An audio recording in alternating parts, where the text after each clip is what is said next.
Hi hello வணக்கம் மக்களே, நான் உங்கள் மனோகரன். புதிய நண்பன்னா எனக்கு கிடைச்ச ஒரு நண்பனை சொல்ல, நம்ம படத்தோட ஒரு பேர் தான் புதிய நண்பன். இந்த படத்தை வந்து திரைக்கதை வேசனம் இயக்கம் அசோக்குமார் சார் இந்த படத்தை வந்து இயக்கியிருக்கிறாரு.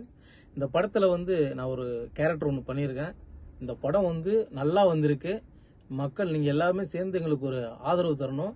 நான் இங்க வேலூர் மாவட்டத்தில் ரெக்கார்டிங் தேட்டர் அமூருங்கிற ரெக்கார்டிங் தேட்டருக்கு வந்திருக்கேன். நம்ம அண்ணன் ஜோ அண்ணன் வந்து அவர் தான் சவுண்ட் இன்ஜினியரிங். ரொம்ப பொறுமையாக சூப்பராக பண்ணி கொடுத்தாரு. ரொம்ப ரொம்ப நன்றி. இந்த படம் வந்து சூப்பராக வந்திருக்கு. நான் இங்கே வந்து பார்த்த பிறகு தான் தெரிஞ்சது வேற லெவலில் பண்ணியிருக்காங்க. இந்த படம் வந்து தேட்டருக்கு வரும். தேட்டருக்கு வந்து அனைத்து மக்களும் வந்து இந்த படத்துக்கு வந்து சப்போர்ட் பண்ணுங்க. நீங்களும் வந்து பாருங்க. ஏன்னா உங்க ஊருக்காரரு வேலூர்காரரு படம் எடுத்திருக்காரு. நீங்களும் சப்போர்ட் பண்ணாங்க. நீங்கள் சப்போர்ட் பண்ணாதான் அவர் மேலே மேலே என்ன மேலும் வளருவார். Thank you so much. இது கேட்டதற்கு ரொம்ப ரொம்ப நன்றி. Thank you so much. நன்றி.